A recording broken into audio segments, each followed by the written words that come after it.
할렐루야. 한 주 평안하셨죠? 네, 8월 넷째 주 성숙한 경건의 예배에 참여하시는 우리 성도님들 한 분 한 분을 주님의 이름으로 환영하고 또 축복합니다. 지난 금요일 이 자리에서 우리 자녀들의 새 학기를 축복하며 함께 기도하는 백투스쿨 패밀리 워십 나잇을 이 자리에서 함께 가졌습니다. 그 시간을 통해서 우리 자녀들이 하나님 앞에서 자신의 마음을 다시 한번 새롭게 다짐하는 그런 시간들을 가졌었는데요. 이런 시간들이 저희들의 삶 속에서도 늘 필요하지 않을까라는 그런 생각을 해보았습니다. Back to Jesus. 우리의 모든 마음들을 다시 한번 새롭게 바꿔주실 그 주님 앞에 날마다 우리가 새롭게 나아갈 수 있는 저희들의 믿음이 또 필요하지 않을까 그런 생각을 해보았는데요. 아무쪼록 이 예배를 통하여서 지난 시간의 모든 아쉬움과 앞으로의 모든 염려 또 우리의 모든 계획까지도 다 우리 하나님 앞에 맡겨드림으로 우리의 마음을 새롭게 날마다 주님 앞으로 나아갈 수 있는 저희 모두가 될 수 있기를 간절히 소원합니다. 오늘 예배를 여는 말씀은 시편 34편 말씀인데요. 우리 스크린을 보시면서 함께 하나님의 말씀 함께 봉독하겠습니다. 너희는 여호와의 선하심을 맛보아 알지어다. 그에게 피하는 자는 복이 있도다. 너희 성도들이 여호와를 경외하라. 여호와를 찾는 자는 모든 좋은 것에 부족함이 없으리로다. 아멘. 함께 기도하겠습니다. 사랑과 은혜가 풍성하신 하나님 아버지, 지난 한 주 저희들의 삶을 지켜주시고 이 거룩한 주일 주님 전에 나와 예배할 수 있는 이 특권을 허락해 주심에 감사드립니다. 주님, 지난 한 주를 돌아보면 모든 순간이 주님의 은혜였음을 고백합니다. 그러나 때로는 눈앞의 문제와 또 우리가 염려를 바라보다가 살아계셔서 우리와 함께 하시는 그 하나님을 우리가 잊어버리고 늘 불안해하며 살아왔음을 고백합니다. 이 시간 우리의 모든 연약함과 염려를 주님 앞에 다 내려놓기를 원합니다. 그리고 이 시간 너희는 여호와의 선하심을 맛보아 알지어다. 그를 찾는 자는 모든 좋은 것에 부족함이 없으리로다. 이 말씀을 붙들며 주님 앞에 나아가오니 하나님, 우리의 마음이 어떤 세상의 조건과 상황이 아니라 변함 없으신 하나님을 바라보게 하여 주시옵소서. 어려움 가운데서도 주님께 피하게 하시고 우리의 피난처가 되시는 하나님 안에서 참된 평안과 위로를 누리게 하여 주시옵소서. 성령 하나님, 이 시간 우리의 마음을 활짝 열어주시고 오늘 이 예배를 통해서 하나님의 선하심을 깊이 경험하는 시간 되게 하여 주시옵소서. 이 시간 예배하는 저희들의 심령 가운데 주님 충만하게 임재하여 주시고 여호와를 찾는 자에게 가장 좋은 것으로 채우시는 주님의 그 은혜를 경험하며 믿음으로 새로운 한 주를 살아가게 하여 주시옵소서. 이 시간 우리의 피난처 되시며 영원히 선하신 예수 그리스도의 이름으로 간절히 기도드립니다. 아멘. 이 시간 몸이 불편하지 않으시면 자리에서 일어나셔서 함께 주님을 찬양하기 원합니다.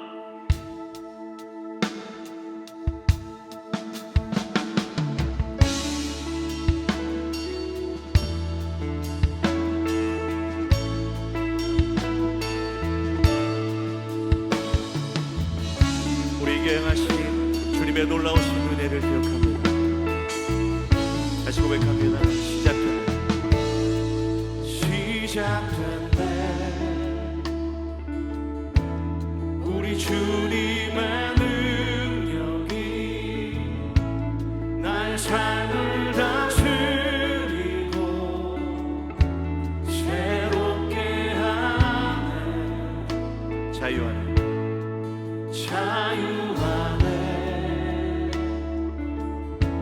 죄와 사망으로부터 나의 삶은 변하구나. 충만하네.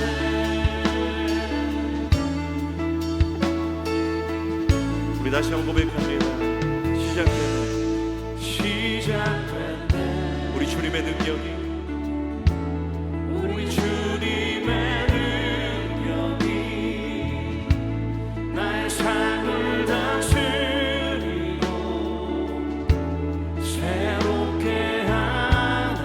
복음 안에서 누리는 자유 안에 죄와 사망으로부터 죄와 사망으로부터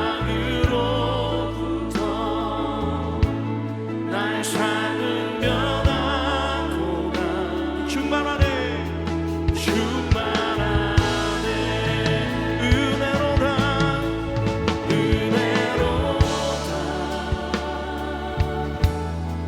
주의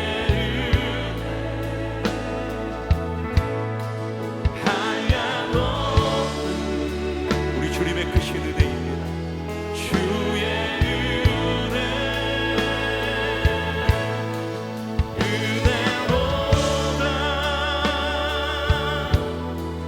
주의 은혜 변함없는 신실하신 주의 은혜로다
우리에게 찾아오는 어려움과 고난, 기다림의 시간 속에서 주의 은혜를 기억하는 우리 모두가 되길 원합니다. 은혜 아니면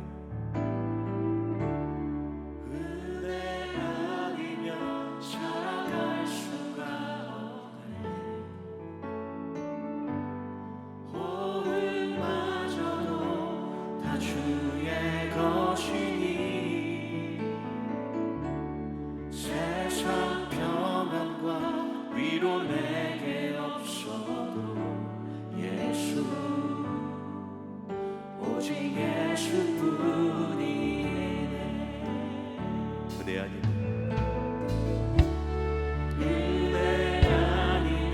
살아갈 수가 없네.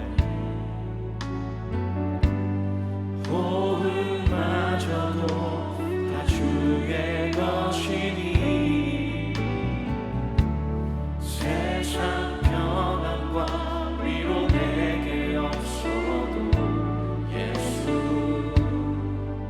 오직 예수뿐이네.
예수뿐이네.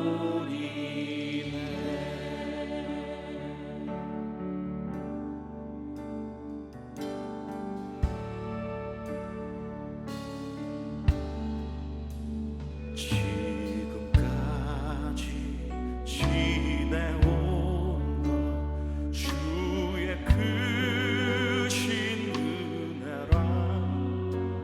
한이 없는 주의 사랑 어찌 말하나. 자라깨나 주의 손을 항상 살펴주시고 모든 일을 주 안에서 형통하게 하시니 봄도 밤도 연약한 새인마다 살았네. 물붓듯이 부으신 주의 은혜 족하다. 사랑 없는 거리에 험한 산길 헤맬 때 주의 손을 굳게 잡고 찬송하며 가리라. 주님 다시 되어나리. 날로 다가와 무거운 짐 주께 맡겨 옷을 달고 멀잖아. 나를 위해 예비하신 고향 집에 돌아가 아버지의 품 안에서 영원토록 살리라.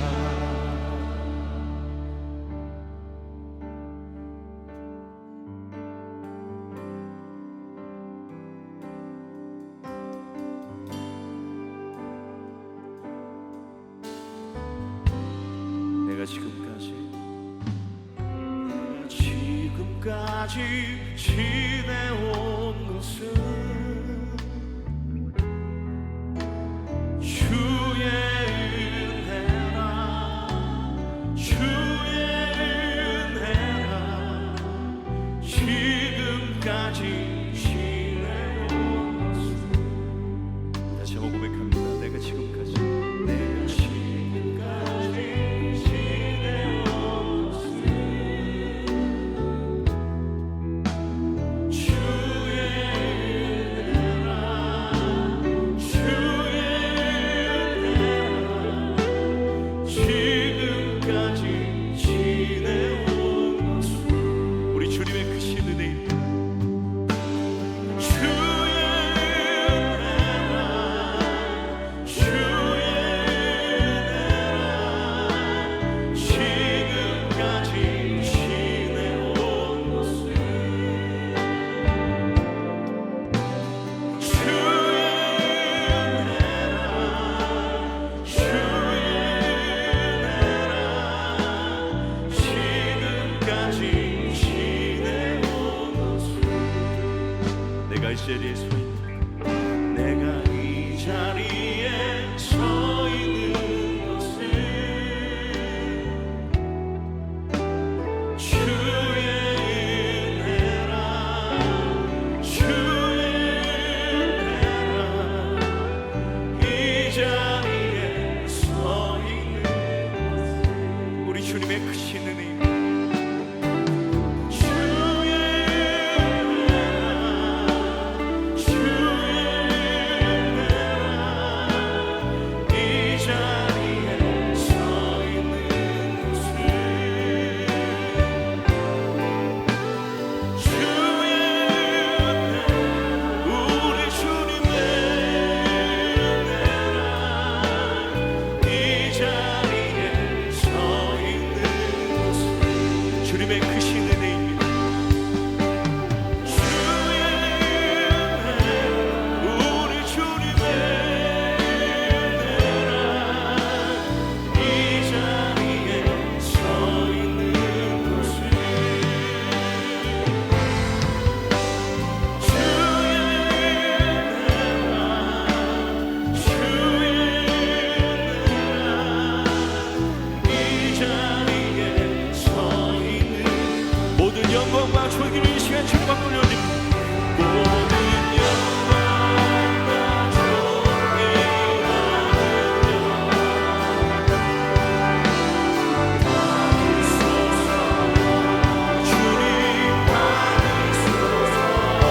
풍성하신 하나님 아버지, 오늘도 아무 자격 없는 저희를 주님의 성전으로 불러주시고 은혜의 보좌 앞에 나와 예배하게 하시니 감사합니다.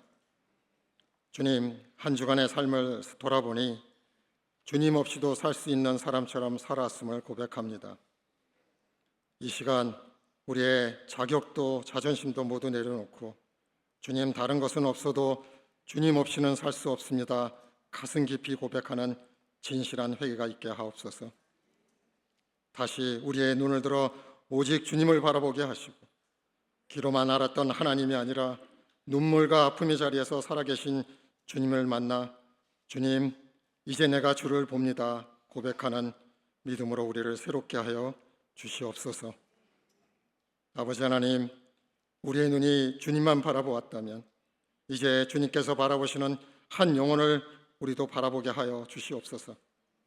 내 문제 해결되는 것만 은혜라 여기지 않게 하시고 주님께서 아파하시는 한 영혼 때문에 나도 아파하고 주님께서 기다리시는 한 사람 때문에 나도 무릎 꿇게 하시고 세상이 흔들리고 모든 것이 변하여도 우리의 눈은 주님을 바라보고 우리의 가슴은 한 영혼 때문에 가슴 아파하시며 우리의 무릎은 그 이름을 품고 기도하는 말이 아니라 삶으로 예수 그리스도의 사랑을 살아내는 열린문 모든 성도들이 되게 주님 도와주시옵소서. 열린문 장로계를 다시 은혜로 구하는 자리로 불러주시옵소서. 우리 가운데 익숙해진 예배와 메마른 심령을 깨워주시고 은혜를 사모하는 거룩한 목마름과 회개가 일어나게 아버지여 도와주시옵소서. 우리의 자랑과 자존심은 낮아지고 말씀은 높아지게 하시며 사람의 생각보다 세상의 복보다 성령의 뜻을 구하고 서로를 판단하기보다는 품어주며 대접받기보다는 먼저 낮아져 섬기는 교회가 되게 주님 도와주시고 무엇보다 우리가 가진 것을 자랑하는 것이 아니라 우리에게는 오직 주님의 은혜가 필요합니다라고 고백하며 주님 앞에 엎드리는 교회가 되게 하여 주시옵소서. 미국과 한국을 궁일이 여겨주시고 전쟁과 분열로 상처난 이 땅을 다시 붙들어 주시옵소서. 전쟁에서 사랑하는 이를 기다리는 가족들, 하루아침에 삶의 터전을 잃은 사람들, 전쟁이 무엇인지도 모른 채 두려움 속에 살아가는 세상의 사람들 주님 궁예를 베풀어 주시옵소서. 힘 있는 자들이 욕심 때문에 약한 자들이 희생되지 않게 하시고 총을 든 모든 손들을 내려놓게 하시며 막힌 평화가 길을 다시 열어 주시옵소서. 복음 하나 붙들고 낯선 땅을 지키는 선교사님들과 그 가정을 주님의 강한 손으로 붙들어 주시옵소서. 사람의 관심이 멀어진 땅, 찾아오는 이가 많지 않고 알아주는 이도 없는 곳에서 묵묵히 그 길을 걸어가는 수고를 주님께서 하시오니 부족함은 주님의 은혜 안에 감추어 주시고 지치고 외로운 순간마다 내가 너와 함께한다고 하시는 주님의 음성으로 다시 일어나게 하여 주시옵소서. 주님, 바울이 사슬에 매어 사람들은 떠나갈 때에도 오네시모로는 그가 부끄러워하지 않고 찾아가 함께했던 것처럼 힘들고 어려울 때 선교사님들과 신실한 동역자가 되게 해주시고 선교사님과 선교사를 세상의 관심이 아니라 세상이 보지 않는 곳을 바라보시는 주님의 눈으로 보고 세상에 지치는 한 영혼을 품으시는 주님의 마음으로 함께 울며 끝까지 돌보게 하여 주시옵소서. 특별히 키르키스탄 단기 선교팀을 주님의 강한 손으로 붙여 주시고 모든 이동과 건강과 사역의 현장을 안전하고 보호하여 주시옵소서. 8월 스타디 브렉을 하시는 김효선 목사님께 영육간의 강건함을 허락하여 주시고 오늘 말씀을 전하시는 박정 목사님을 성령의 능력으로 붙들어 주시옵소서. 말씀을 선포하실 때 그 말씀이 다른 사람을 향한 말씀이 아니라 바로 나에게 주시는 하나님의 음성으로 들어 우리의 삶이 변하도록 주님 도와주시옵소서. 나의 하나님, 우리에게 남은 날들이 얼마 되지 않으면 우리는 알지 못합니다. 언젠간 모든 것을 내려놓고 주님 앞에 서는 날이 있음을 기억하게 하여 주시옵소서. 그날이여, 그날 얼마나 가졌고 얼마나 이루었는지가 아니라 사랑할 수 있을 때 사랑했고 용서하실 때 용서했으며 주께서 맡겨주신 한 영혼을 끝까지 품고 살았습니다 고백할 수 있는 우리에게 믿음 허락하여 주시옵소서. 그리고 우리 인생의 마지막 날, 세상에서 어떤 칭찬보다 우리가 평생 기다려온 주님의 그 말씀, 잘하였도다, 잘하였도다, 착하고 충성된 종아, 그 한마디 듣는 것으로 충분한 인생 되게 주님 우리를 붙들어 주시옵소서. 오늘도 자격 없는 우리를 은혜 자리에 불러주시고 넘어질 때마다 버리지 않으시며 끝까지 사랑하시는 우리의 유일한 소망 예수 그리스도의 이름으로 간절히 기도합니다. 아멘.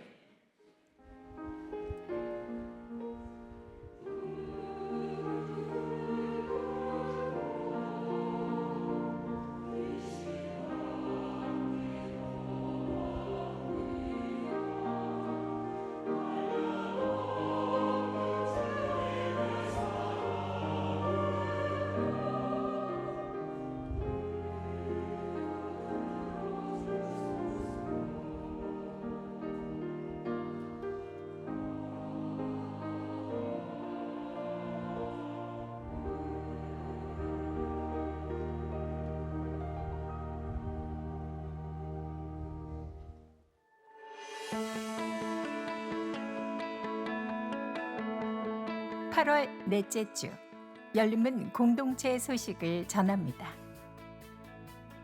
8월 선교기도회가 이번 주 금요일에 열립니다.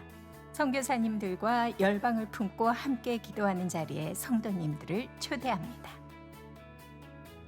가을학기 전교인 양육과정 및 기타 주중 모임 등록이 시작됩니다. 기독교의 기본 진리를 배우는 열리는 교리 온라인 강의가 열립니다.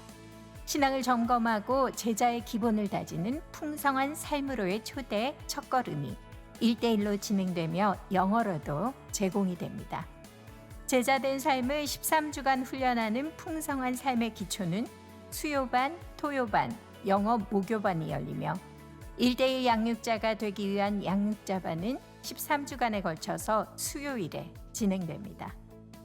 선교를 위한 비전과 전략을 나누는 인터페이스가 2회에 걸쳐서 토요일에 열리며 선교적 삶을 배우는 카이로스가 일주일 동안 열립니다. 신임 서리 집사를 포함한 모든 재직을 대상으로 리더십을 훈련하는 리더십 TM이 9월부터 11월까지 한 달에 한 번 화요일에 총 3회로 진행됩니다. 이 외에도 에제르 여성 모임이 수요일 오전에, 파테르 남성 모임이 목요일 저녁에 11주간 진행되며 자녀를 참된 제자로 성장시키는 법을 함께 고민하고 배우는 패밀리 디사이플십이 9주간 금요일 저녁에 열립니다. 성도님들의 많은 참여를 부탁드립니다.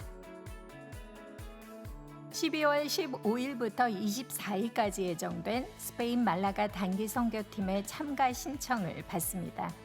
유럽과 북아프리카로 오가는 무슬림들에게 복음을 전하는 이번 선교 여정에 성도님들의 많은 관심과 참여를 바랍니다. 백투스쿨 프레이어 나잇이 지난 금요일에 있었습니다. 계속해서 다음 세대를 위해 기도 부탁드립니다. 2026년 후반기 CM 교육부 교사와 주차사역, 예배 방송팀 봉사자를 모집합니다. 받은 은혜를 함께 나누며 섬기기 원하시는 성도님들의 많은 참여를 바랍니다. 자세한 내용은 홈페이지 커넥트 섹션과 주보를 참고해 주시기 바랍니다. 넥스트 청년들의 전도축제 오픈하우스가 오늘까지 진행됩니다.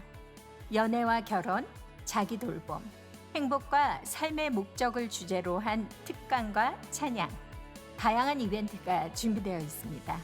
믿지 않는 주변의 청년들을 초청하여 함께 복음을 나누는 귀한 시간이 될 수 있도록 성도님들의 많은 관심과 기도를 부탁드립니다.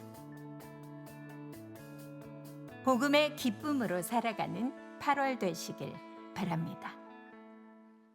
네, 우리 주변에 있는 분들과 이렇게 인사 나누기 원합니다. 은혜로 살아가길 축복합니다. 은혜로 살아가길 축복합니다. 은혜로 살아가길 축복합니다. 네, 다시 한번 오늘 예배 자리에 오신 우리 모든 성도님들을 주님의 이름으로 환영하고 축복합니다. 특별히 오늘 열린문에서의 예배가 처음 오신 분들 참 잘 오셨습니다. 예배를 마치신 후에 세교 사역원의 안내를 통해서 교회에 대한 자세한 소개를 받으실 수 있습니다. 그 외에 자세한 내용은 교회 홈페이지 온라인 주보를 참고해 주시기 바랍니다. 그럼 이 시간 다 같이 일어나셔서 드린 예물 하나님께 봉헌하겠습니다.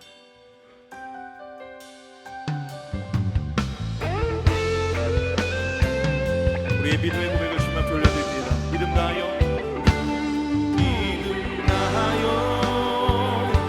그 위에 서리라. 하나님의 나라는 무너지지 않으니 믿음 다하여 그 나라 세워가리라. 주님 곧 오실 때까지, 주님 곧 오실 때까지. 은혜와 사랑이 풍성하신 하나님, 오늘도 우리에게 예배할 수 있는 은혜를 주시고 우리의 삶을 여기까지 인도해 주심에 감사드립니다. 우리의 마음과 정성을 담아 이 예물을 올립니다. 우리의 손에는 들어지는 것이 작은 것이지만 주님의 손에 붙들려 하나님의 나라를 위해 귀하게 사용하여 주시옵소서. 복음을 전하는 하나님의 사랑을 나타내는 일에 아름답게 사용하여 주시옵소서. 무엇보다 우리의 물질뿐만이 아니라 우리의 삶 전체를 주님께 드리기를 원합니다. 우리가 가진 모든 것이 주님의 것임을 기억하게 하시고 우리의 시간과 재능과 관계와 모든 것을 주님의 기쁨으로 드리는 우리의 삶이 될 수 있도록 인도하여 주시옵소서. 다시 한번 주님의 사랑에 감사드리오며 예수의 이름으로 기도드립니다. 아멘.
다시 한번 잘 오셨습니다. 오늘 예배를 통해서 주님을 만나는 시간이 되기를 바랍니다.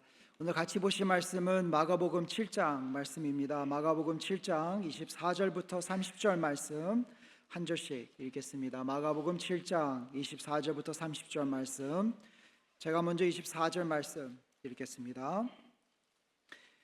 예수께서 일어나사 거기를 떠나 두로 지방으로 가서 한 집에 들어가 아무도 모르게 하시려고 하나 숨길 수 없더라.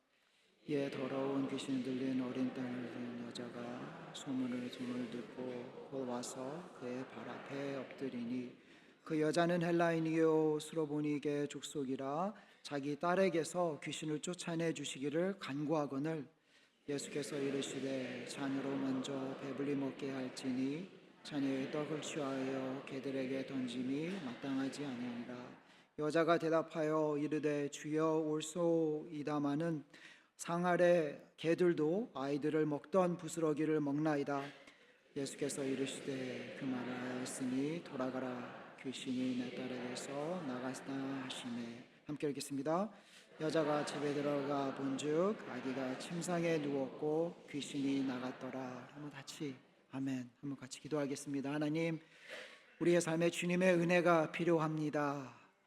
이 시간에 더욱더 주님의 은혜가 필요합니다. 주님의 은혜를 체험하는, 주님의 은혜를 원하는 마음으로 드리는 예배가 되게 하여 주시옵소서. 감사드리오며 예수의 이름으로 기도드립니다. 아멘. 오늘 혹시나 제가 이 앞에 서서 놀라신 분들이 계시다면, 저는 아직도 놀라고 있습니다. 우리 삶 속에 놀라운 일들이 많이 있지만 그러한 중에도 항상 놀라지 않으시는 우리 하나님을 붙잡고 나아간 우리 모두가 되기를 바랍니다.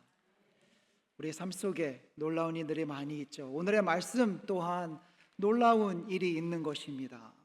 회복을 받아야 되는 사람이 하나님의 은혜로 놀랍게도 회복을 받는, 가정의 회복을 이루는 모습을 보게 되는 거예요. 복음의 힘이다라는 것입니다. 저희가 계속해서 다시 복음으로라는 주제를 가지고 말씀을 배우고 있는데요, 저는 오늘 말씀을 보면서 또 보기 전에 잠시 여러분들과 복음에 대해서 어떤 것인가에 한번 나누고 시작을 하고 싶어요. 여러분들은 복음에 대해서 어떻게 나눕니까? 누가 복음이 무엇이냐라고 물어본다면 어떻게 대답을 하겠어요? 네 가지로 잠시 볼 수가 있는데요, 첫 번째로는 하나님에 대해서 복음을 볼 수가 있습니다. 우리는 하나님을 위해 지음을 받았다라는 거예요. God is our creator 라는 것을 집중하고 생각하고, 하나님은 우리를 사랑하시고 하나님과의 관계 안에서 살도록 창조하셨다라는 것입니다. 두 번째로는 죄에 대해서 우리가 볼 수가 있는데요, 우리는 하나님을 떠났습니다. 떠난 이유가 무엇이었나요? 죄는 하나님보다 나 자신을 중심에 두고 사는 것이며 하나님과 우리를 분리시켰다라는 거예요. 인정해야 되는 부분입니다. 그래야지만이 우리는 구원자가 필요한 것을 알게 되고 예수 그리스도가 어떠한 분인가를 우리가 받아들일 수 있게 된다라는 거예요. 예수 그리스도가 어떤 분이냐? 우리가 하나님께 갈 수 없었을 때에 하나님께서 예수님을 통해 우리를 찾아오셨다. 저는 이 부분이 항상 감사하고 감사해요. 내가 무엇인가를 해야 되는 것이 아니라 하나님이 나를 너무나 잘 아심에도, 나의 악한 점과 약한 점을 잘 아심에도 나를 위해 찾아오신 예수님의 십자가에서 우리의 죄를 담당하시고 부활하신, 죽음이 끝이 아니라 우리에게는 영생이 있다라는 것을 보여주셨고, 죽음의 무서운 것이 아니라 그 후에도 주님께서 인도하심을 우리에게 알려주셨다라는 거예요. 그 후에 우리가 어떻게 살아야 되는가, 믿음에 대해서 볼 수가 있는데요, 우리는 우리의 자격과 공로가 아니라 예수님의 은혜를 믿고 의지하며 그분에게 나아갈 수 있다. 또 나아갈 수 있도록 성령님을 보내주셔서 우리의 힘이 아니라 우리가 넘어질 때, 우리 힘들 때에도 함께 인도해 주시는 모습을 볼 수가 있다는 거예요. 네 가지, 어떻게 보면 좀 길죠. 단순하게 복음에 대해서 짧게 말을 한다면 이렇게 말을 할 수 있을 것 같아요. 은혜는 받을 자격이 없는 우리에게 베풀어지는 하나님의 선물. 이 선물 붙잡기를 바랍니다. 특별히 이 시대에, 지금 이때에 사실 가치를 스스로 증명하기 노력하는 이 시대, 절망 속에서 극복하지 못하고 나아가는 이 시대, 하나님의 신실하심을 질문하는, 의심하는 이 시대, 이 시대에 우리는 더욱더 복음으로 돌아가야 되고 복음을 붙잡아야 되고 복음을 의지하면서 나가야 되지 않을까라는 생각이, 오늘의 말씀에서 그러한 모습을 볼 수가 있는데요. 오늘의 말씀에서 여인이 나타납니다. 이 여인에게는 큰 문제가 있어요. 딸이 귀신에 들려서 어려움을 겪고 있는 모습을 우리가 볼 수가 있습니다. 이러한 시츄에이션 속에서 자기의 힘으로 해결하려는 것이 아니라 예수님을 의지하고 예수님을 바라보고 예수님을 붙잡고 나아가는 이 여인의 모습, 은혜의 자리, 은혜를 구하는 자리로 나아가는 이 연애의 모습이 우리의 모든 모습이 되기를 바라요. 그러려면 우리가 어떻게 해야 될까요? 여러분과 함께 나누기를 원하는데요. 첫 번째로는 은혜의 자리를 구하는 사람은 절망 가운데 예수님께 소망을 둡니다라는 거예요. 절망 가운데, 절망이라는 것은 우리에게 항상 있습니다. 없었으면 좋겠어요. 그러나 와요. 왔을 때 우리가 어떻게 하느냐, 과연 좌절해서 거기서 끝나느냐, 아니면 좌절해서 멈추지 않고 예수님을 향해 달려가느냐. 은혜의 자리를 구하는 사람은 절망 가운데 기법하지 않고 계속해서 주님에게 소망을 두고 나간다. 세상의 것에 소망을 두는 것이 아니라 예수님에게 소망을 두고 나간다. 왜 우리가 절망 가운데서 예수님께 소망을 둘 수 있을까? 그런 생각을 해봤습니다. 말씀 속에서 우리에게 답을 주는데요. 첫 번째 답 중에 하나는 예수님의 은혜는 경계를 넘어서기 때문이다라는 거예요. 예수님의 은혜는 경계를 넘어설 수 있기 때문이다는 것입니다. 한번 24절 말씀 다시 보겠습니다. 24절 말씀을 보면 이렇게 나와요. 예수께서 일어나사 거기를 떠나 두로 지방으로 가서, 여기서 나오는 거기라는 것이 어떤 것인가? 7장 시작하는 말씀에 보면 그곳은 갈릴리 지역이고 예수님께서는 유대인들과 함께 이야기를 합니다. 가르치십니다. 무엇에 대해서 가르쳤느냐? 정결법과 전통에 대해서 가르쳐줬어요. 유대인들에게 정결법, purity나 cleanliness는 굉장히 중요했습니다. 그들 삶 속에서 내가 어떻게 해야지, 내가 얼마나 더 클린해야지 더 높고 더 깊고 더 훌륭한 믿음을 가지고 있다라는 것을 보여주는 것이었어요. 유대인들에게 정결법이라는 것은 그냥 남에게 보여주는 것에 중심이 되었다. 그 부분에 대해서 예수님께서는 이렇게 말씀하십니다. 사람을 더럽게 하는 것은 밖에서 들어오는 것이 아니라 사람의 마음에서 나오는 것이다. 이 사람들이 그것을 믿었을까요? 안 믿었을까요? 아쉽게도 믿지 않았어요. 유대인들에게 아쉬운 것이 있다면 이들은 요나처럼 자기들만이 구원을 받을 수 있다, 하나님의 은혜가 더 펼쳐질 수가 없다라고 생각했고, 하나님의 은혜를 받는 것은 자기들이 무엇인가를 해야지만이 그 은혜를 받을 수 있다라고 생각하고 믿었다라는 거예요. 그러한 시점에서 그러한 이야기를 하고 예수님께서는 거기를 떠나 어디로 가신다고요? 두로로 가십니다. 이 두로 지방은 이방인이 살던 지역이었어요. 유대인들이 생각했을 때 더럽고 자기들의 같은 위치가 아닌 사람들이 살았던 곳임에도 불구하고 예수님은 그곳을 찾아가세요. 그들에게도 복음이 전해지기를 원하세요. 사실 오늘 읽은 24절 말씀을 보면 한 집에 들어가 아무도 모르게 하시려고 하는 말씀을 보아서는 예수님도 조금 쉼이 필요하신 것이었었어요. 그러나 우리 예수님, 우리가 너무나 잘 알고 있지 않나요? 쉬실 때가 없고 쉬실 때에도 우리를 위해서 일하시고 계속해서 주님의 백성을 위해서 최선을 다하시는 예수님. 예수님은 그곳에 가는 이유도 취심이 필요했음에도 불구하고 이 여인을 만나러 찾아가신 것이다 라는 것이에요. 두로라는 지방은 에스겔 28장에서도 이야기를 합니다. 이 지역이 부자였었어요. 돈이 많이 있었어요. 그래서 이 왕이 28장의 에스겔 28장 말씀을 보면은 굉장히 교만하게 이야기하는 부분이 있고 자기 자신을 신으로 생각하는 부분이 있어서 하나님께서 심판하신다라고 하신 지역이에요. 또 이 지역에 유명한 것이 있다면 이 지역에 이사벨이라는 사람이 나온 곳입니다. 고향이에요. 바알 신이 이곳에서 시작이 되었던 곳입니다. 그럼에도 불구하고 예수님은 이곳을 찾아가세요.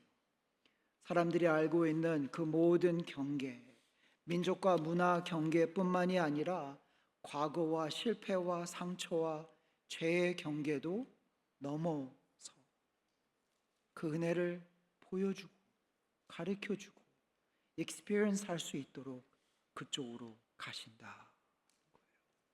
저는 이 말씀을 보면서 여러분들에게 한번 질문하고 싶습니다. 혹시 여러분들은 어떠한 경계를 가지고 있습니까? 혹시 다른 사람들을 보면서 다른 사람들과 대화하면서 만나면서 여기까지라고 하는 경계가 있습니까? 그 경계 때문에 하나님의 은혜를 전하지 못하는 부분이 있습니까? 오늘의 말씀을 보면 그 어떤 경계도 하나님은 넘으시고 그 사랑을 전하심을 보여준다는 거예요. 그래서 절망 중에도 우리는 하나님에게, 예수님에게 소망을 둘 수 있어요. 계속해서 소망을 두는 우리 모두가 되기를 바랍니다. 우리가 어떻게 이 절망 가운데서도 예수님께 소망을 둘 수 있을까요? 예수님은 우리의 현재 상황만으로 우리를 판단하지 않으시기 때문이라는 거예요. 우리의 현재 상황만으로 우리를 판단하지 않으시기 때문에. 25절과 26절의 말씀을 보면 마가는 이 여인이 어떠한 여인인가를 이야기를 합니다. 한번 같이 읽을까? 25절과 26절 말씀 함께 읽겠습니다. 이에 더러운 귀신들은 딸을 둔 여자가 예수의 소문을 듣고 곧 와서 헐레 엎드리니 그 여자는 헬라인이요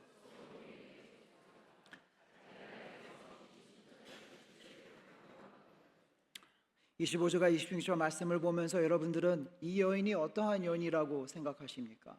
이 여인이 만약에 우리 교회에 오고 여러분 옆에 앉아 있다면 여러분들은 그 여인을 바라보면서 아, 이 여인은 이런 사람이야 라고 한다면 어떤 부분을 먼저 지적하시겠어요? 이 여인이 자기 자신을 생각하면서 이때에 나는 어떠한 사람이다 라고 생각을 할까요? 마가는 이 여인에 대해서 많이 이야기를 합니다. 그는 귀신 들린 어린 딸을 둔 어머니였다라고 이야기를 해요. 그는 여인이었습니다. 헬라인이었어요. 이방인이었어요. 스로보니케 족속이었어요. 그러한 많은 것 중에서 예수님께서는 이를 리젝트하지 않으시고 이 여자와 대화를 하십니다. 이 여자에 대해서 심판하지 않으시고 이 여자를 바라보세요. 들으세요. 충분히 분명히 제자들 중에서는 누군가는 이 여자가 어떻게 예수님 앞에 나올 수 있지? 이렇게 어려운 사람이 이렇게 예수님 앞에 나올 수 없는 사람이 어떻게 나올 수 있지라고 생각하고 막을 수도 있었지만 예수님은 막지 않으시고 들으세요. 왜냐? 우리 예수님은 우리의 상황과 우리의 지금 이 현재 이 모습 그것으로만 판단하지 않으시고 우리의 마음과 우리의 필요한 것을 너무나 잘 아시기 때문이에요. 제가 좋아하는 말 중에요, 이러한 말이 있습니다. 사탄은 우리의 이름을 알지만 죄로 우리를 부릅니다. 하나님은 우리의 죄를 아시지만 이름으로 우리를 부르십니다. 제가 한번 다시 읽을게요. 사탄은 우리의 이름을 알지만 He knows who we are. 그렇지만은 우리의 죄를, 나의 약하고 악한 점을 잘 찍어서 얘기를 한단 말이에요.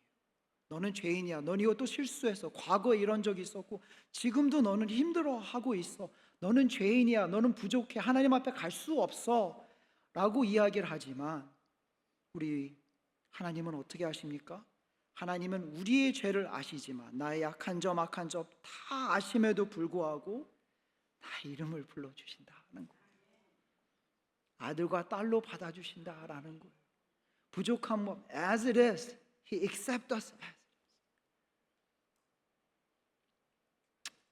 이러한 모습은 예수님 사역 속에서 복음서에서 여러 번 볼 수가 있습니다.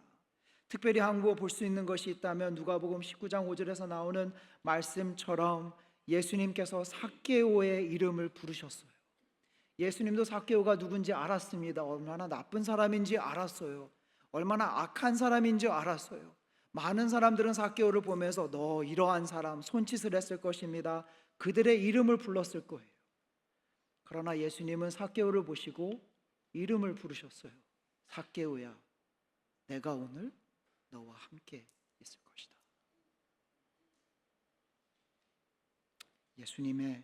예수님은 우리의 현재 상황만으로 우리를 판단하지 않으세요. 그렇기 때문에 이러한 어려움 속에서도 절망 가운데서도 우리는 주님께 소망을 줄 수 있다는 거예요. 그렇지 않나요? 우리를 보면서 저징하는 사람들에게 다가가기가 너무나 힘듭니다. 그러나 우리가 어려울 때, 힘들 때, 내가 가장 낮고 가장 어려운 그 속에 있을 때에 나의 모습 그대로 받아주는 친구, 그 사람에게는 언제나 갈 수 있다는 거예요. 우리의 예수님이 그러한 분이다는 것입니다. 말씀은 이것을 통해서 이 여인이 그러한 분에게 어떻게 다가갔는지도 보여줍니다. 계속해서 말씀을 보면은요, 어떻게 나오나요? 25절과 26절 다시 보게 되면은 그러한 소문을 듣고 곧 와서 그의 발 아래에 엎드리니, 소문을 듣고 와서 그 발 앞에 엎드리니. 어떻게 소문을 들었을까요? 여러분들 마가복음을 보시게 되면은 3장에 이러한 얘기가 나옵니다. 3장 말씀을 보게 되면은 파워포인트는 없지만 많은 무리가 나오게 되고 그 많은 무리가 예수님과 제자에 나왔을 때에 그 무리 중에 유대와 예루살렘과 이두메와 요단강 건너편과 또 두루와 시돈 근처에서 많은 무리가 왔다라고 이야기를 해요. 그때 들은 소문을 가지고 예수님을 찾아온 거예요. 그때 어떤 소문을 들었느냐? 11절 말씀을 보면 제가 읽겠습니다. 예수님께서 어떠한 역할을 했는가? 더러운 귀신들도 어느 때든지 예수님을 보면 그 앞에 엎드려 부르짖어 이르되 당신은 하나님의 아들이나니. 이 여인은 이 소문을 붙잡고 예수님에게 온 거예요. 여러분은 어떤 소문을 가지고 예수님께 오십니까?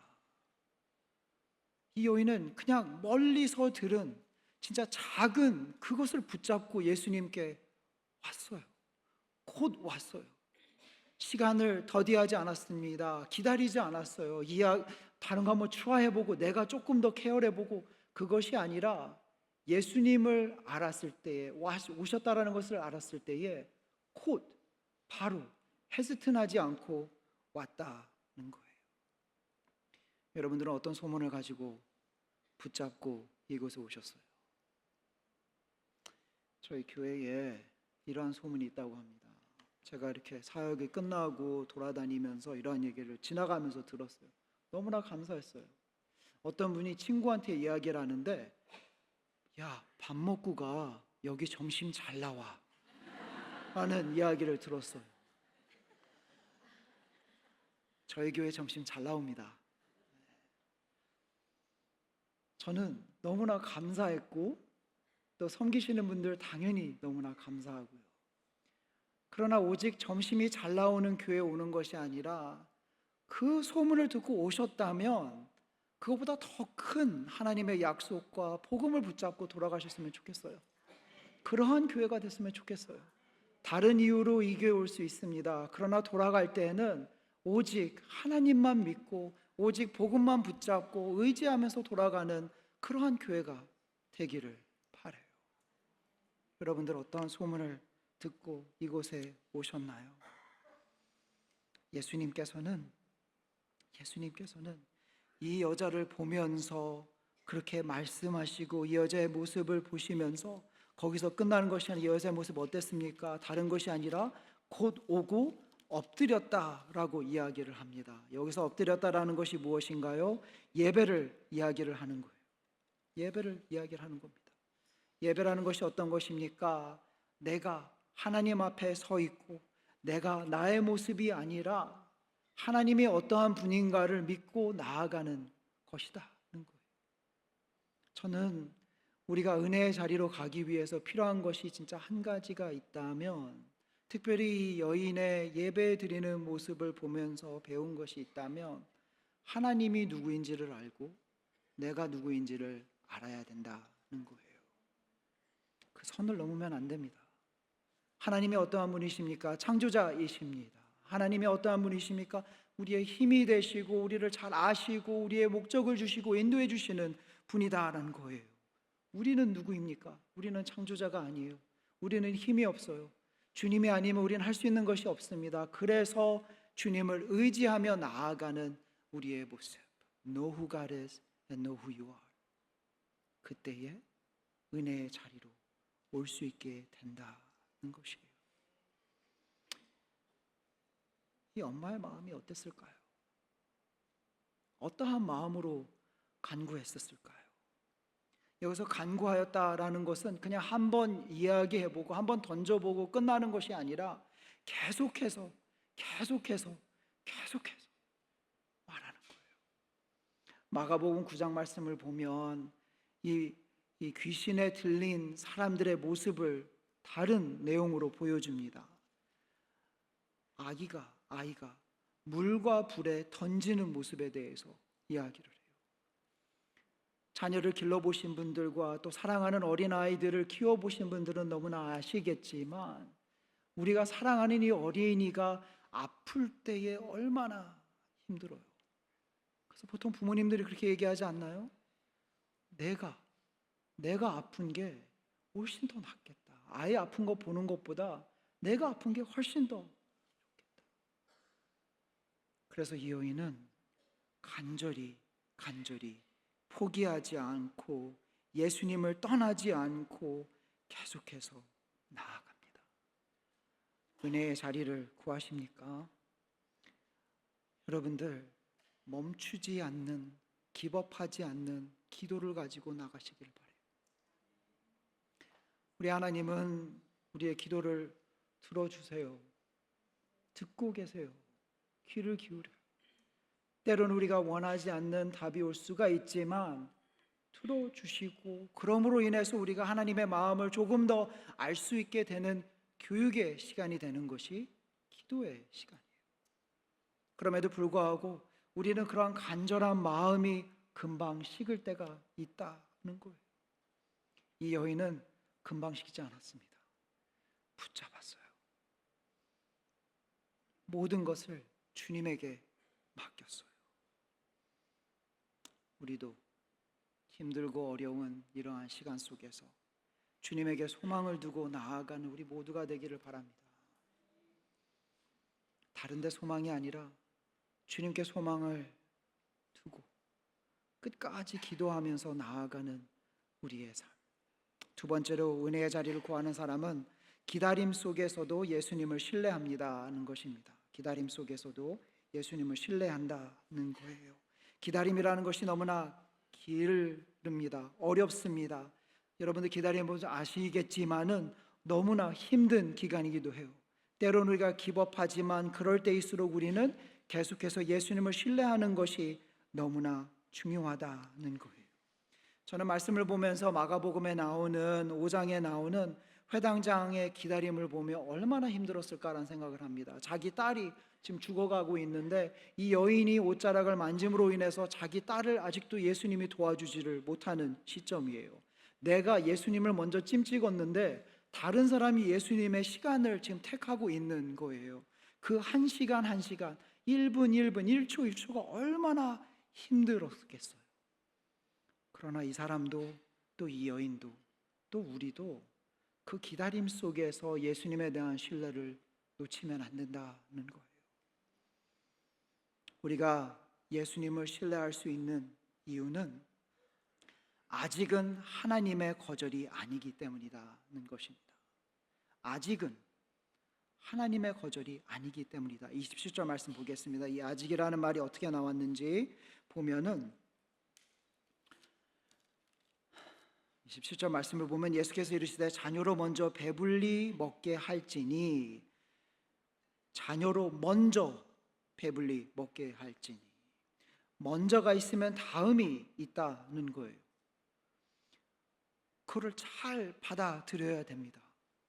먼저라는 것을 우리가 잘 받아들이지 못하는 이유는 내가 먼저가 되기 위해서, 내가 먼저가 돼야 되는데 다른 것이 먼저가 되면 잘 받아들이지 못해요. 예수님은 이 여인에게 어떻게 말씀하십니까? 자녀로 먼저 배불리게 먹게 할지니 자녀의 떡을 취하여 개들에게 던짐이 마땅치 아니하니라. 갑자기 예수님께서 떡 얘기도 하고 개들 얘기도 하십니다. 이 말씀이 어떠한 것인가? 27절 말씀을 보면서 예수님이 이 여인이 이해할 수 있도록 비유로 말씀해 주시는 거예요. 자녀가 무엇입니까? 먼저 하나님의 언약을 맺은 이스라엘 백성을 이야기하는 것이에요. 이들에게 약속을 했기 때문에 이들을 통해서 나의 계획이 계속해서 열려진다. 떡이라는 것이 무엇입니까? 하나님의 은혜와 구원의 복음을 가리킨다는 거예요. 당연히 이 구원과 하나님의 은혜가 자녀들에게 먼저 가게 되고, 강아지들은 무엇을 이야기를 합니까?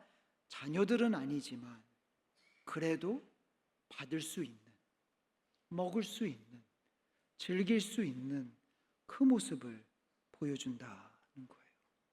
당연히 이 말씀을 들으면 예수님 어떻게 우리를 강아지로 비교하십니까? 라고도 생각하실 수 있어요. 그런데 아시죠? 요새 강아지들이 자녀들보다 인기가 더 좋습니다. 네. 그거를 미리 보시고 얘기하신 건 아니에요. 그렇지만 예수님께서 이들에게 말하는, 이 여인에게 말하는 게 무엇인가요? 너에 대한 은혜가 여기에서 끝이 아니다라는 거예요. 우리에 대한 은혜가 내가 원하는 것을 받지 못한다 할지라도 이게 끝이 아니라 더 큰 계획이 있다는 것을 보여주는 거예요. 알려주는 거예요. 그것을 믿고 나아가고 다음 순서를 기다리고 나아가는 것이 너무나 필요하다는 것입니다. 한꺼번에 다 주면 안 됩니까? 라고도 생각하실 수 있어요. 그러나 여러분들 하나님에 대해서 너무나 잘 알고 계시지 않나요? 하나님은 즉흥적으로 일하시는 분은 아니세요. 그래서 기다림이 많이 필요해요. 즉흥적으로 그냥 하는 분이 아니다라는 거예요. 항상 준비를 하십니다. 그리고 진짜 필요하고 결정적인 순간에 사용하시고 또 보여주신다는 거예요. 요셉이 그랬어요. 모세가 그랬어요. 에스더가 그랬어요. 이 사람들을 보아도 또 여러분들의 삶을 뒤돌아보았을 때 아마 느끼실 거예요. 뒤돌아보면은 그래, 그때의 나는 이것을 원했지만 하나님께서는 나를 준비시켜 주시고 진짜 필요할 때에 사용하시는구나. 지금이 준비 중이라면 아직에 머물지 않기를 바랍니다. 지금 준비 중이라면 먼저라는 단어에 기법하지 않기를 바라요. 먼저 후에 다음이 옵니다.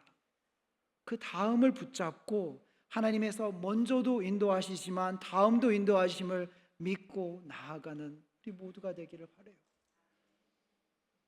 은혜를 구하는 사람은 기다림 속에서도 예수님을 신뢰해요. 아직이 끝이 아니기 때문에 예수님을 신뢰한다는 것입니다. 또 한 가지 말씀에서, 오늘의 말씀에서 볼 수 있는 것이 있다면, 기다림 속에서도 예수님을 신뢰할 수 있는 이유는 예수님의 은혜는 우리의 자격보다 크기 때문이라는 겁니다. 우리의 자격보다, 우리가 받아야 되는 것보다 더 크기 때문에. 28절에 여인이 어떻게 답을 합니까? 이 여인이 대답하는 거 한번 같이 읽겠습니다. 여자가 대답하여 이르되 주여 올소이다마는 상아래 개들도 아이들을 먹던 부스러기를 먹나이다. 28절 말씀을 보면 이 여인이 진짜 어떠한 여인인지 볼 수가 있어요. 저는 굉장히 대단한 여인이라고 생각해요. 예수님께서 그렇게 말씀을 하셨는데 뒤돌아서지도 아니하고 오히려 응답하는데 어떻게 합니까? 주여 올소이다 라고 이야기를 해요. 그렇게 답을 해요. Yes, Lord. Yes, you're right. 여기서 말하는 주여라는 것은 이러한 시기 속에서도 주님이 나의 인도자이십니다. 주님이 나의 필요한 것을 채워주십니다. 주님만이 나의 것을 다 아시고 나를 인도해 주실 수 있습니다. 구원해 주실 수 있어요. 이럴 때에 You're right 이라고 하기가 얼마나 어렵습니까? 여러분들 그러한 체험하지 않았나요? 내가 기도했는데 답을 받지 못했어요. 그때 바로 You're right, Lord. You're absolutely right. 얼마나 힘듭니까? 그러나 이 여인은 급한 마음이고 자기 딸을 살릴 수 있는 것과 예수님만이 그 딸을 살릴 수 있다는 것을 알고 지금 이 시간에는 내가 보기 원하는 그 답을 받지 못했음에도 불구하고 Lord, yes, you are right. 어떻게 그렇게 할 수 있었을까요? 이 여인은 자기 자격보다 하나님의 은혜가 더 큼을 알았기 때문이다는 거예요. 여러분들에게 하나님의 은혜는 얼마나 큽니까? 여러분들 알기 바래요. 하나님의 은혜는 우리가 생각하는 것보다 더 크고 진짜 우리가 explain 할 수 없을 정도의 큰 하나님의 은혜를 가지고 계셨다는 거예요. 그러나 우리는 하나님의 은혜를 생각할 때마다 굉장히 리밋하게 생각할 때가 많이 있습니다. 하나님의 은혜가 얼마나 큰가. 일부에 또 이렇게 얘기를 했는데 반응이 그냥 뭐 크면 크지 뭐 그렇게 생각하시더라고요. 그래서 제가 이러한 일러스트레이션을 줬어요. 만약에 제가 빌리언 트릴리언 달러가 있다고 한번 기쁘게 생각을 해봅시다. Billion and trillion dollars. 여기에서 부스러기가 얼마가 될까요? 아마 이 billion, trillion 달러에서 부스러기는 우리의 삶을 변화가 시킬 수 있어요. 하나님의 은혜는 billions, trillions 달러보다 더 큼을 우리가 믿어야 된다는 거예요. 그래서 just give me something, just a little bit and I'm okay. 충분합니다. 이 여인은 그 믿음을 가지고 있었다는 거예요. 그렇기 때문에 기다림 속에서도 이 여인은 계속해서 주님을 바라볼 수 있고 주님 앞에 나갈 수 있고 신뢰할 수 있었다. 우리도 그러한 믿음을 가지기를 바랍니다. 기다리는 거 어렵죠? 벌써 응답받지 못한 기도 제목 뒤돌아보면 힘들죠? 그래도 주님을 붙잡아야 돼요. 신뢰해야 돼요. 그 작은 쿠엄을 우리는 그것에 만족하고 감사하고 나가야 된다는 거예요. 오늘의 말씀의 끝부분이 어떻게 끝나나요? 29절과 30절 말씀을 보면 우리가 어떻게 계속해서 이 기다림 속에서도 예수님을 신뢰할 수 있는지를 보여주는데요. 그 이유는 예수님의 말씀은 보이지 않는 자리에서도 역사하기 때문이다는 거예요. 아멘 아닙니까? 예수님의 말씀은 보이지 않는 자리에서도 역사하신다. 29절 말씀 보겠습니다. 예수께서 이르시되 이 말을 하였으니 돌아가라. 네가 이 말을 했으니 어떤 말을 했나요? 주여 올소이다. 작은 부스러기라도 주시옵소서. 이것을 믿고 이야기를 했으니 이젠 you could go back. 돌아갈 수 있다. 왜냐? 귀신이 내 딸에서 나갔다 라고 이야기를 해요. 예수님은 이 여인의 딸을 데리고 오라라고도 하지 않으십니다. 내가 한번 안수할게, 내가 한번 뭐 진흙을 묻혀가지고 뭐 줄게, 그것도 아니에요. 그냥 말씀으로 치료하세요. 회복하세요. 또 이 여인은 이것을 듣고 의심하지 않습니다. 진짜 됐을까? 그래도 한번 우리 딸 한번 같이 와서 한번 옷자락이라도 잡을 수 있게 해주지. 믿고 돌아갑니다. 우리의 삶 속에서도 이러한 믿음이 필요하지 않을까요? 우리는 항상 보면 믿을 때가 있어요. 봐야지, 보고던도 못 믿을 때도 있어요. 믿음이라는 것이 무엇이에요? 보지 못해도 하나님이 누구인가를 알고 하나님의 말씀에 순종하는 것. 이 여인은 하나님의 말씀 믿고 돌아갔을 때의 30절에서 집에서 돌아가 본즉 그때에 봤는데 아기가 침상에 누웠고 귀신이 나갔더라. 솔직히 복음이 이 말씀 속에서 어떤 것이라고 생각하십니까? 저는 많이 있는데 30절 말씀이 복음이 아닐까요? 이 어린아이는 한 게 아무것도 없어요. 그냥 침대에 누워 있었어요. 그런데 구원을 받았어요.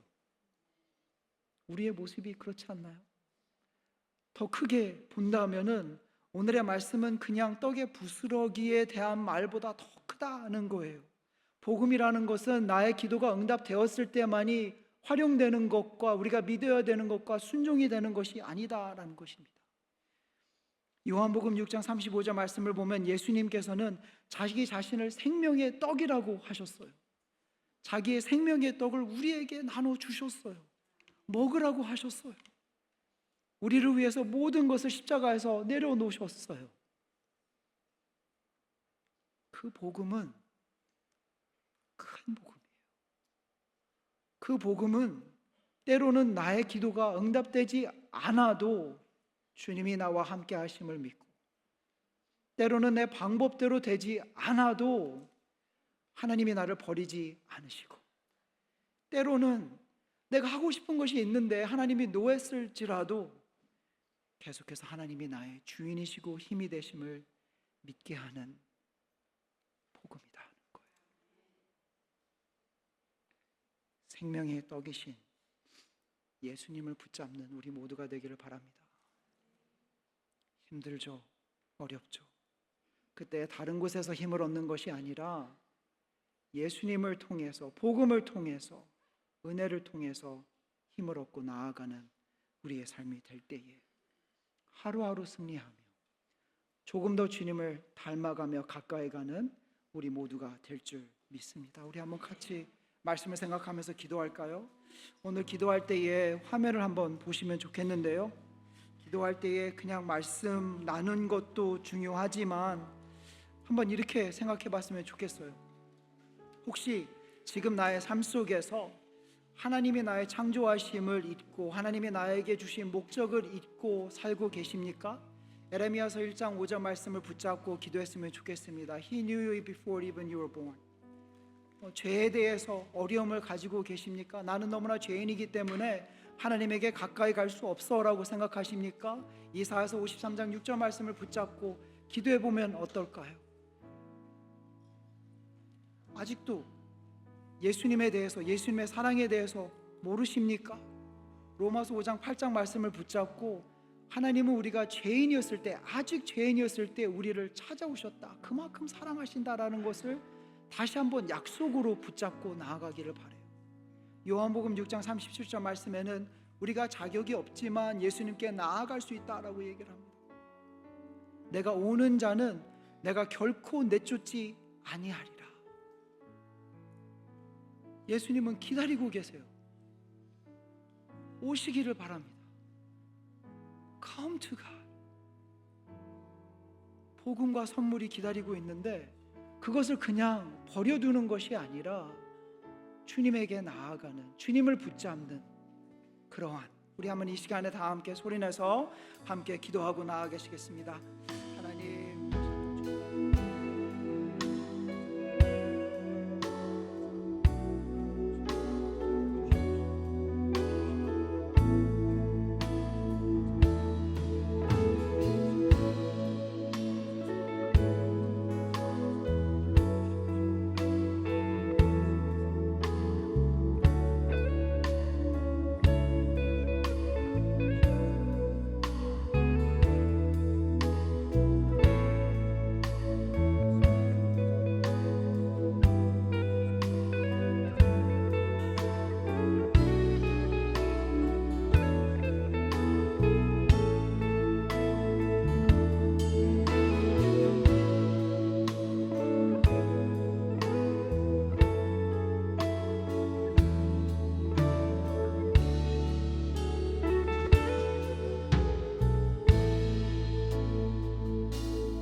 은혜 속에 살 수 있도록 인도해 주신 하나님 감사합니다. 그 은혜 잊지 않는 우리 모두가 되게 하여 주시옵시고, 복음을 붙잡고 나아가는, 복음 안에서 회복되고 복음 안에서 힘을 얻고 나아가는 우리 모두가 될 수 있도록 주님 인도하여 주시옵소서. 이제는 우리의 자격보다 크신 예수 그리스도의 은혜와 우리의 부르짖음을 외면하지 않으시는 하나님의 사랑과 끝까지 믿음으로 주님을 붙들게 하시는 성령님의 교통하심이, 주님의 은혜를 구하며 예수님만을 붙들기 원하는 성도님들과 가정과 일터와 그의 모든 삶 위에 지금부터 영원토록 함께 하시기를 축원하옵나이다. 아멘.